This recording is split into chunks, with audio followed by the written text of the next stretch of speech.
الحمد لله والصلاة والسلام على رسول الله وعلى آله وصحبه من اهتدى بهداه وأشهد أن لا إله إلا الله وحده لا شريك له وأشهد أن محمدا عبده ورسوله صلى الله عليه وعلى آله وصحبه من اهتدى بهداه واستنى بسنته إلى يوم الدين أما بعد اللهم لا سهل إلا ما جعلته سهلا وأنت تجعل الحزن إذا شئت سهلا فسهل علينا أمورنا كلها واجعلها خالصة لوجهك الكريم حتى نلقاك بها يوم القيامة آمين آمين آمين.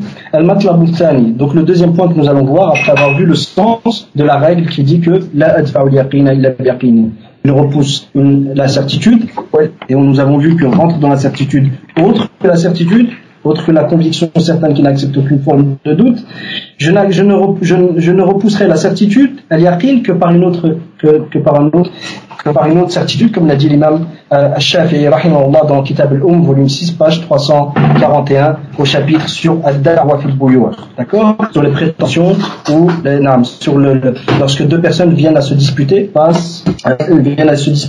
et à se quereller sur un sujet dans les transactions sociales devant un juge. D'accord? Donc l'épreuve de cette règle, après avoir vu le sens, nous allons voir l'épreuve. Al-Matlabu Thani Adillatul Qa'ida. Min al-Kitabi qala Allahu jalla sha'nuhu wa ma yattabi'u aktharuhum illa dhanna inna dhanna la yughni min al-haqqi shay'an. Donc Allah subhanahu wa ta'ala dit dans la traduction approximative, dans le verset 36 de la sourate Yunus, et la plupart d'entre eux ne suivent que des dhann, que des doutes, que des simples doutes, des simples suppositions. La plupart d'entre eux ne suivent que des simples doutes et des simples suppositions. Et les simples doutes et la simple supposition, lorsqu'on a besoin, d'atteindre la vérité, la certitude, n'est aucunement utile, ou dans une autre traduction qui reprend une des significations du verset, et certes le doute passe à la certitude, n'est aucunement pris en compte. Et certes, le doute face à la certitude n'est aucunement pris en compte. فأخبر جل شأنه أن الظن ليس كاليقين ولا يقوم مقامه ولا يكتفى به فيما يحتاج إلى اليقين كما قال أو انظر جامع البيان عن تأويل أي القرآن لابن جرير المجلد 11 الصفحة 16 بعد 100 الأولى وانظر الجامع لأحكام القرآن للإمام القرطبي المجلد 8 الصفحة 54 بعد 100 الثانية. Donc dans l'exposé du sens de ce verset qui rejoint ce que nous avons dit actuellement, nous avons les paroles de l'imam Ibn Jarir rahimahullah al-Tabari dans Jami'ul Bayan qui est son tafsir du Coran au volume 11 page 116. Il dit rahimahullah de ce qu'on peut retenir de ces paroles, il dit Allah subhanahu wa ta'ala informa que le doute ou la simple supposition n'est pas semblable à la certitude. Le doute ou la simple supposition n'est pas semblable à la certitude. Ce doute ou cette simple supposition ne peuvent donc prendre la place de la certitude. Et on ne peut s'y fier quand on a besoin de certitude. Et on ne peut s'y fier lorsqu'on a besoin de certitude. Fin de citation des paroles tirées de l'imam At-Tabari rahimahullah ainsi que l'imam al-Qurtubi dans son livre Jami' al-Quran volume 8 page 250. Ceci est la preuve du Coran de la validité de cette règle. Quant à la sunna du prophète sallallahu alayhi wa sallam, la preuve de la validité de cette règle est le hadith rapporté par l'imam al-Bukhari, Muhammad ibn Ismail al-Bukhari, ainsi que l'imam Muslim selon Abdullah ibn Zayd. On fait une petite pause ici, une parenthèse. Qui est Abdullah ibn Zayd? Qui est ce noble compagnon Abdullah ibn Zayd?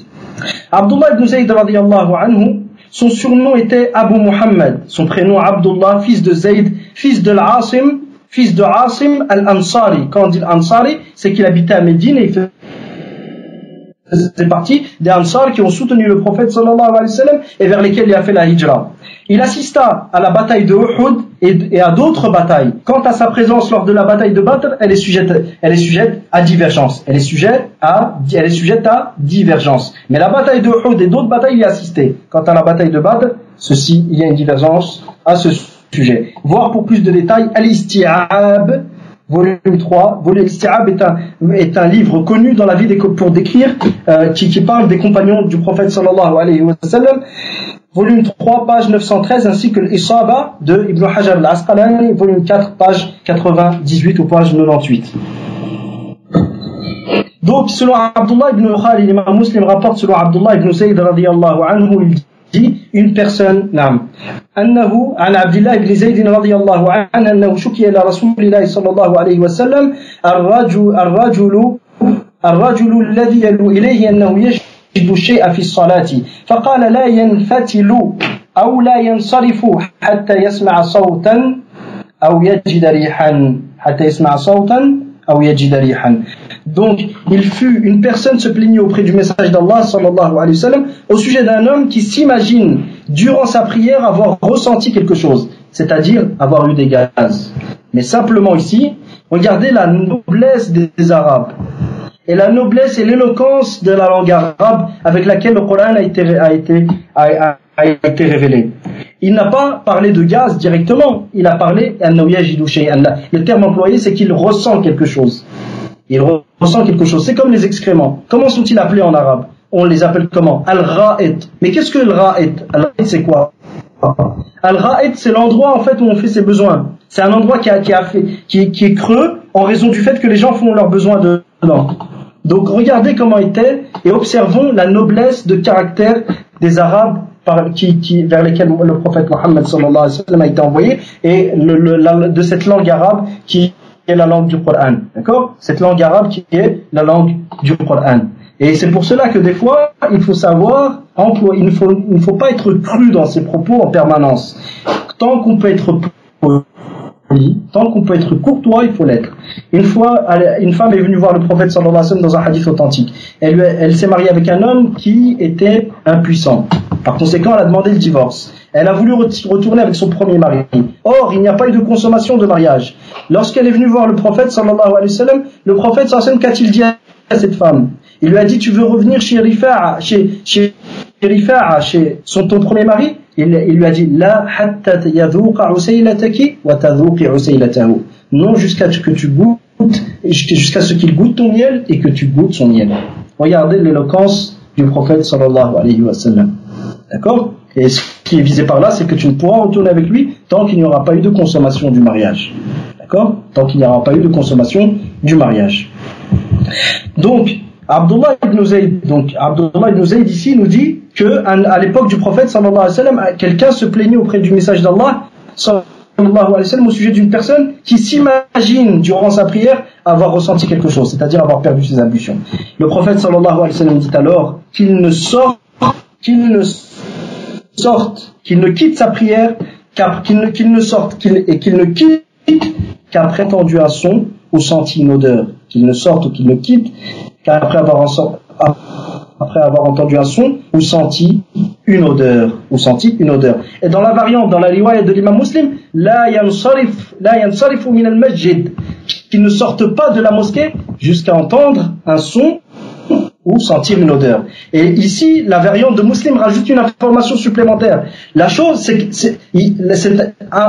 ne rajoute pas une information supplémentaire qui n'était pas présente dans le premier, mais elle confirme une chose. C'est que ce qui est visé par qu'il ne sorte pas de la mosquée, c'est qu'il ne sorte pas pour aller refaire ses ablutions. Donc il n'a pas à refaire ses ablutions. D'accord? Qu'il n'a pas à refaire ses ablutions jusqu'à avoir la certitude. Qala al-Shafi'i, rahimahullah, l'imam Mohammed ibn Idris al-Shafi'i, rahimahullah, dit dans Kitab al-Umm, dans son livre al-Umm, volume 5, page 379 ou 379, il dit وهذا كان على يقين الوضوء وشك في انتقاضه فأمر رسول الله صلى الله عليه وسلم يثبت على يقين الوضوء ولا ينصرف من الصلاة بالشك حتى يستيقن بانتقاض الوضوء بأن يسمع نفسه صوتا أو يجد ريحا. Donc l'imam Shafi'i rahimahullah dit en commentaire de ce hadith, cet homme avait la certitude d'être en état de pureté cet homme avait la certitude d'être en état de pureté et douta d'avoir perdu ses ablutions. Le messager d'Allah sallallahu alayhi wa sallam lui ordonna alors de se rattacher, de se fier à la certitude et ne pas quitter la prière sur un doute, sur base d'un doute, jusqu'à être certain d'avoir perdu ses ablutions. Et ce, comment va-t-il être certain? Et ce, après avoir entendu un son ou senti une odeur. Et ce, après avoir entendu un son ou senti une odeur. Je répète la parole de Shafi'i, cet homme avait la certitude d'être en état de pureté. Cet homme avait la certitude d'avoir fait ses ablutions. Et il douta d'avoir perdu les ablutions. Il douta de ne plus avoir les ablutions. D'accord? Il douta d'avoir eu un hadath. Retenez bien le terme. Un hadath. Il douta d'avoir eu un hadath. Le message d'Allah sallallahu alayhi wa sallam lui ordonna alors de se rattacher, de se fier et de revenir à la certitude et ne pas quitter la prière sur un doute. Ne pas quitter la prière en se fondant sur un doute, sur un simple doute, jusqu'à être certain d'avoir perdu ses ablutions. Et ce, comment va-t-il être certain d'avoir perdu ses ablutions? Et ce, après avoir entendu un son ou senti une odeur. Et ce, après avoir entendu un son ou senti une odeur. D'accord? Fin de citation des paroles de l'imam Al-Shafi'i rahimahullah. قال النووي رحمه الله في شرح مسلم في صحيح مسلم بشرح النووي المجلد الرابع الصفحة 49 وهذا الحديث أصل من أصول الإسلام. L'imam Nawawi rahimahullah dit dans son commentaire de Sahih Muslim, et entre parenthèses ici, celui qui peut acheter ce livre qui ne rate pas l'occasion. D'accord? Donc juste pour il y a une maktaba à côté de une maktaba à côté de Majid Quba à Scarbeck. Une maktaba à côté de Majid Quba à Scarbeck. Vous rentrez tout au fond de la maktaba, sur la gauche, le premier couloir ou la première étagère. Vous allez sur la droite, vous allez voir le commentaire tout entier de Sahih Muslim par l'imam Nawawi rahimahullah traduit en français. Franchement, c'est une perle, ne ratez pas l'occasion pour celui qui a les moyens de se l'acheter. Et la traduction, j'ai pu observer brièvement, elle a l'air pas mal. Elle a l'air très bien. Donc il peut y avoir des choses à redire sur certains passages, mais en général, elle a l'air très bien. Ce genre de livre, n'hésitez surtout pas à l'acheter. D'accord? Jazakumullahu khairan. Donc je continue. قال النووي رحمه الله وهذا الحديث أصل من أصول الإسلام. Et donc l'imam Nawawi rahimahullah dit dans Sharh Muslim, volume 4, page 49, et ce hadith est l'un des fondements parmi les fondements de l'islam. Il est l'une des bases parmi les bases de l'islam. Il est l'une des règles principales parmi les règles de l'islam. Et il est des règles, des plus importantes règles parmi les règles de la jurisprudence. Et il est l'une des plus importantes règles parmi les règles du fiqh.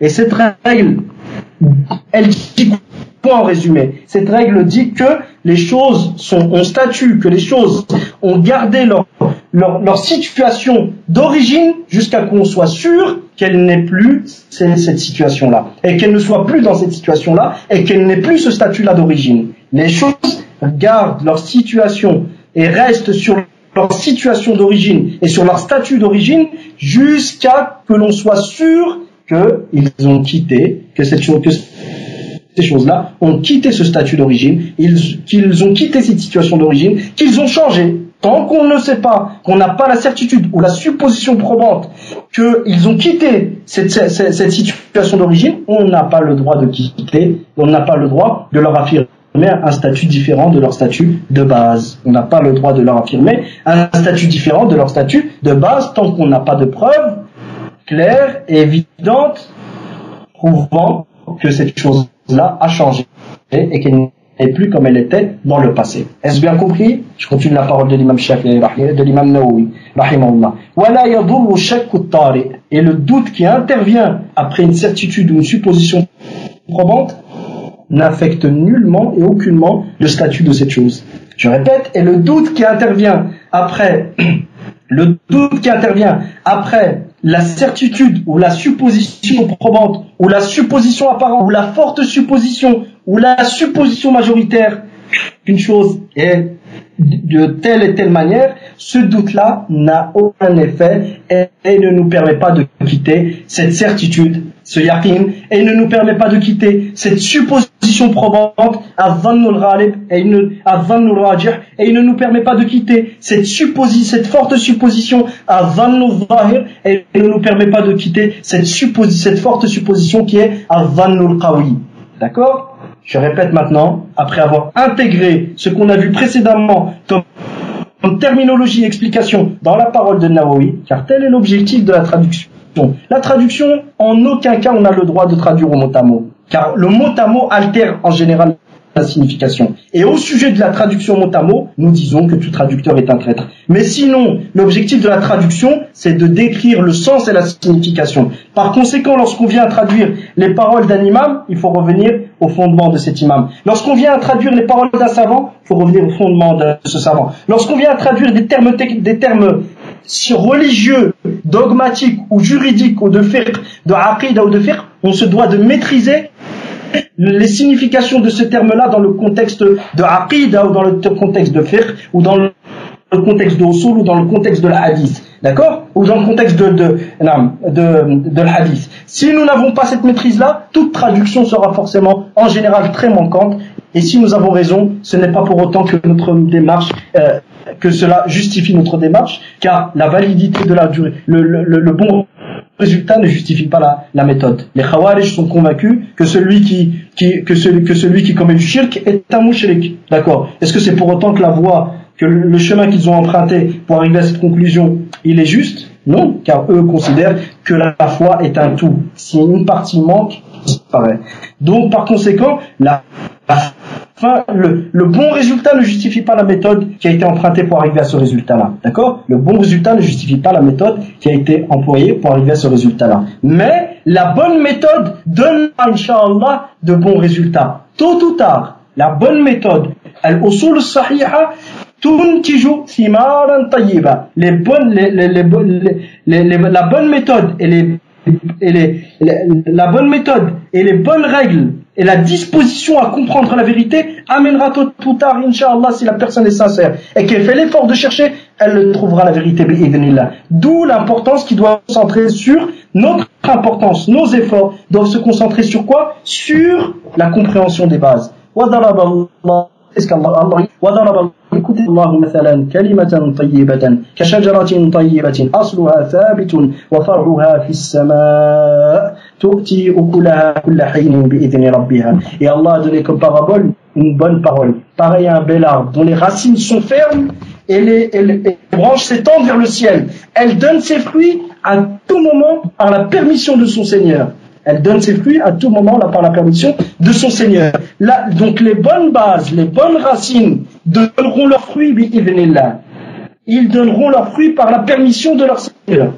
Les mauvaises bases, ومثلا كلمة خبيثة كشجرة خبيثة اجتثت من فوق الأرض ما لها من قرار. Quand la mauvaise parole, elle est pareille à un mauvais arbre dont les racines seront arrachées de la terre.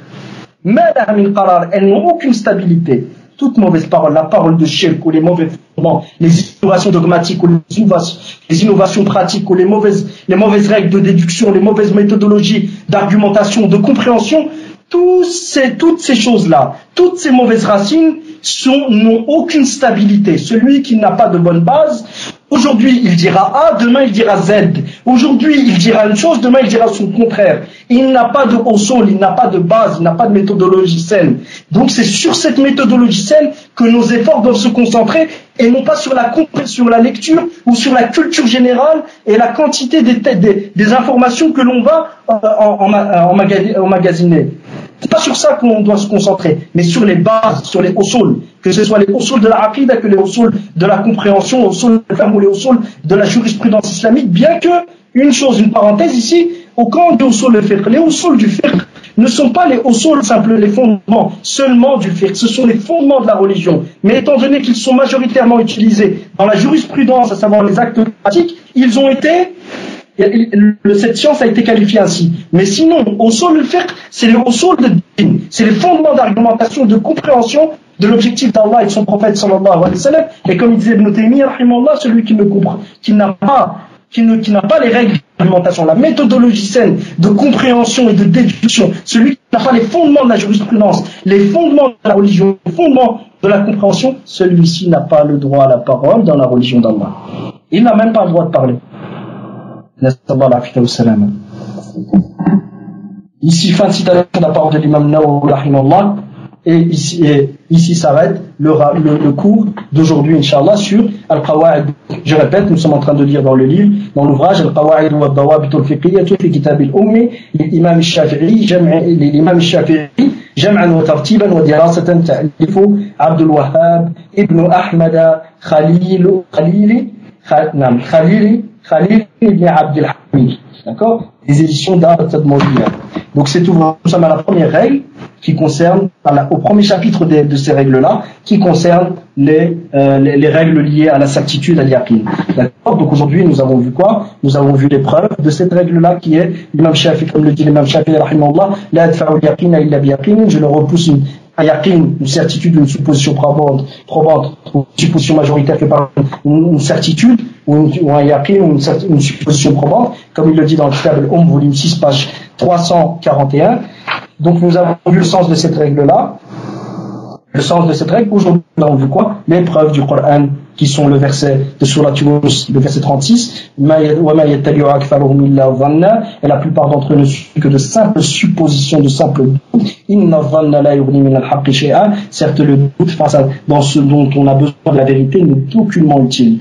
Le doute, quand on a besoin de certitude, n'est aucunement utile, ou le doute face à la certitude n'est aucunement utilité, et n'est bien sûr pas à prendre en considération. Nous avons vu l'épreuve de la sunna, les paroles de l'imam Tabari rahimahullah dans Jami'u al-Bayan an Ta'wil Ayat al-Qur'an, ainsi que celle de l'imam al-Qurtubi rahimahullah dans Jami' li Ahkam al-Qur'an. Et nous avons vu aussi dans l'épreuve de la sunna du prophète sallallahu alayhi wa sallam, et entre autres le hadith rapporté par l'imam al-Bukhari. Donc le seul hadith que nous avons vu jusqu'à maintenant, c'est le hadith rapporté par le-Bukhari et Muslim, selon Abdullah ibn Zayd, comme quoi le prophète sallallahu alayhi wa sallam se plaint auprès de lui, ou on se plaint auprès de lui d'un homme qui ressent des choses dans la prière. Et le prophète ressent des choses au sens où il ressent avoir perdu sa ablution. Le prophète sallallahu alayhi wa sallam lui a dit qu'il ne sorte et qu'il ne quitte le masjid pour refaire ses ablutions que s'il est en façon où il sent une odeur, ce qui lui prouvera avec certitude qu'il a perdu ses ablutions. Nous avons vu la parole de l'imam Shafi'i rahimahullah ta'ala par rapport à cette parole, et nous avons vu ensuite la parole de l'imam Nawawi concernant la règle que contient ce hadith. Et nous verrons la prochaine fois, Inch'Allah ta'ala, le hadith rapporté par l'imam Muslim selon Abu Sa'id al-Khudri radiyallahu anhu au sujet de celui qui doute durant sa prière, et on verra ensuite la preuve du consensus, le consensus qui s'est accordé sur cette règle, et ensuite nous passerons à la position des savants de l'école de l'imam Shafi'i rahimahullah concernant cette règle-là. Et pour terminer, nous verrons des exemples illustratifs de cette règle. D'accord? Wa sallallahu wa baraka ala nabiyyina Muhammad wa ala alihi wa sahbihi ajma'in walhamdulillahi rabbil alamin. In asabtu fa min Allah wa in akhta'tu fa min nafsi wa astaghfirullah. Tout ce qui a pu être juste ne vient que d'Allah, et si j'ai pu me tromper encore que ce soit, ceci vient de moi, et si j'ai pu me tromper encore que ce soit, je demande pardon auprès d'Allah. Wa jazakumullahu khairan. Et ici, Inch'Allah, ça va être le premier cours. On passe à autre chose. Barakallahu fikum, ça va pas durer très très longtemps, et les fruits seront très très bénéfiques, Inch'Allah.